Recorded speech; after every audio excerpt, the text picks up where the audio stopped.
Only on 12 News tonight, a Phoenix man surviving a 50-foot fall while hiking in the Swiss mountains. Tonight, that man back home on U.S. soil and on the road to recovery. His cousin, who was with him at the time, sharing that story only with 12 News journalist Jade Cunningham. And tonight, we do want to warn you that some of the images in this story could be tough for some to view.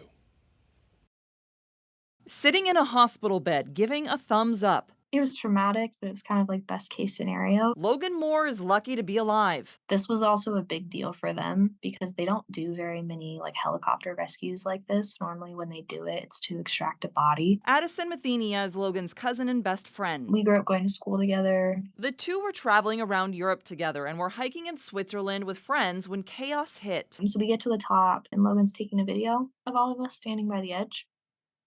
And as soon as he stops his video, he starts walking up to me where I'm standing on the edge of this cliff, and he just slipped. Logan landed on a boulder about 15 feet below. And then he slid off of that boulder into the crevice and then fell another 30 feet into the crevice, head first. As one friend called authorities, another went to find someone who could translate. Addison then got closer to Logan to try and assess. So we go up to the crack and we see just a bunch of blood on the rocks, but we're able to hear his voice, and I start asking him questions, what do you see? Are you pinned? Are you able to move? 21 minutes after Logan fell, a helicopter arrived. An hour and a half later, Logan was pulled out and flown to a hospital.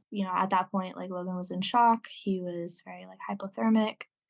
Just due to how cold and wet the area was. Logan has multiple fractures, including several vertebrae and right scapula. Now back in the States, the focus is on his recovery, which Addison says is a true miracle. So I definitely am having some feelings after the situation, but I think I just have to keep reminding myself that Logan's alive. And that's all I could ask for. It truly is a remarkable story. It was Addison's quick thinking as well as her calm demeanor that helped save Logan's life. She also tells us that Logan was extremely lucky because about 10 feet from where he fell was a 700-foot cliff. A GoFundMe has been set up for this family to help with medical expenses. You can find that on our website at 12news.com. We're in Phoenix. Jade Cunningham, 12 News. What an incredible story of survival. Jade, thank you. 1 week after a Gila River officer was shot and killed in the line of duty, hundreds of folks packing into a Gilbert church this morning to honor the life and sacrifice of Officer Joshua Breeze. Breeze being remembered as a warrior who made the ultimate sacrifice. The event starting with a procession at the Valley of the Sun Mortuary and Cemetery in Chandler. Breeze remembered as someone who was friendly and caring and wanted to make an impact in his community. He volunteered with special needs kids in classrooms and with the Special Olympics. Breeze was born in Montana and followed in the footsteps of his father, a Montana sheriff's deputy who was also killed in the line of duty during a car crash. Josh would always try his best to find the good in people, and he was very respectful. His laugh was contagious. Joshua was special, a young man with unimaginable strength, with character beyond question, and with a spirit of service that is all too rare today. Last Saturday, Breeze was shot and killed while responding to a disturbance on the Gila River Reservation. A woman also killed in that shooting. A second officer was injured. 2 teens also injured in that shooting, now in custody. The FBI has taken over the investigation. Breeze is expected to be laid to rest in Montana. Tonight, an Arizona pilot is dead after a plane crashed this morning near a popular hiking trail in Pinal County. The crash taking place at the top of the Picacho Peak, which is between Phoenix and Tucson. Tonight, the pilot has been identified as 68-year-old James Galvin of Oro Valley. This is video from Sky 12 of that wreckage moments after it happened.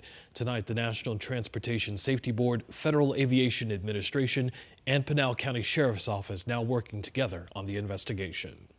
Tonight, Phoenix police looking at whether speed and impairment played a role in an early morning crash that killed a man. Detectives say that 46-year-old Peter Kilbanos was crossing the street near 29th Street in Thomas when he was hit by a car. The driver did stay on scene and was later released. Investigators say they're now waiting for toxicology results before they move forward with possible charges in the case. A man is now facing murder charges after police say he stabbed another man to death overnight. This scene unfolding near 27th Avenue and Indian School Road. Officers arresting 37-year-old Robert Downs. The victim died at the scene. So far, police have not released a motive in the case or the name of that victim. 2 years since a woman was shot and killed in her own apartment. Tonight, a $7,000 reward is now on the table for information that can help find her killer. It was back on Saturday, June 4th, 2022, when 19-year-old Rachel Hansen called 911 to say that someone broke into her apartment and shot her while she was sleeping. She later died at the hospital. Anyone with information on the case now urged to call Silent Witness. Ginger scorching Sunday forecast just seconds away, but in this scorching heat, staying hydrated is key. It's often a tough task for the Valley's unsheltered community.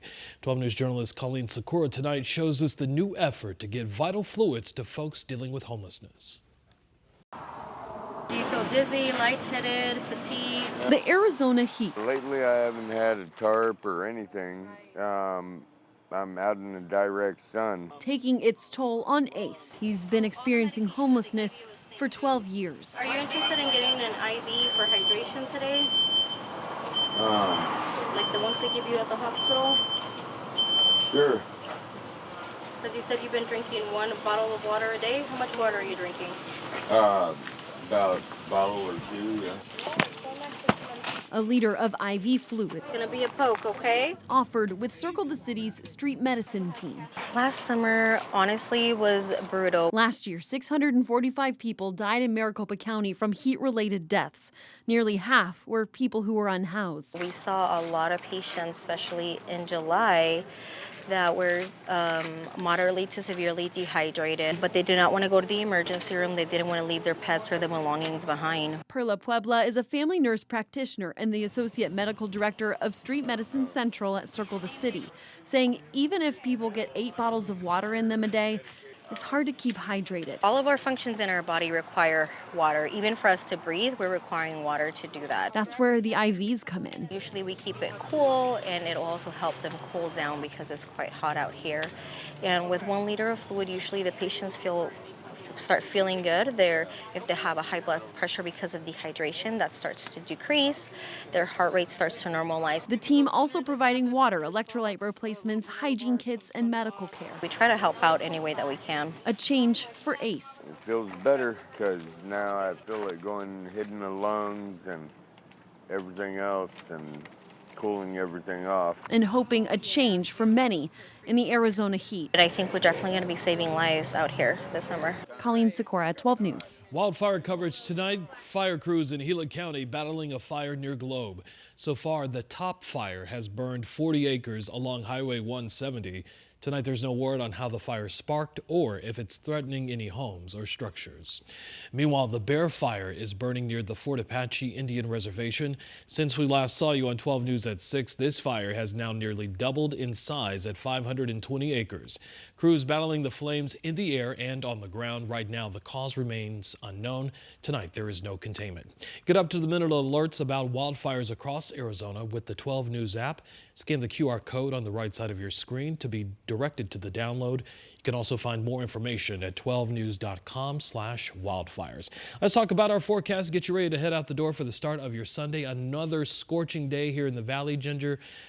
We didn't see the 110s today, but they're not far away. And they're coming back. Next week, we're going to see another major warm-up. Jonathan, think about it like this. It's 10:10 at night. We finally just dropped below 100 degrees. We've got 97 outside, 13% humidity. The pressure is rising simply because certainly we have high pressure in charge, but there's a little bit of disturbance to the eastern side of the state. So tonight, as we take a look at the numbers, you're also going to see a little bit of cloud cover out there today. That veil of cloud cover is going to linger through tomorrow, but it really doesn't have much opportunity to kick off any showers. Instead, we are going for daytime highs above the normal range, but not quite at that record value. Records for us stand at 115. I'm calling for highs to hit 107, but look what's happening. Next week, Tuesday through Thursday, we're once again going to be above the 110 marker. How long will this heat wave last? We'll talk about that coming up in my full forecast. Back to you. All right, Ginger, we'll see you in a few minutes. Still to come.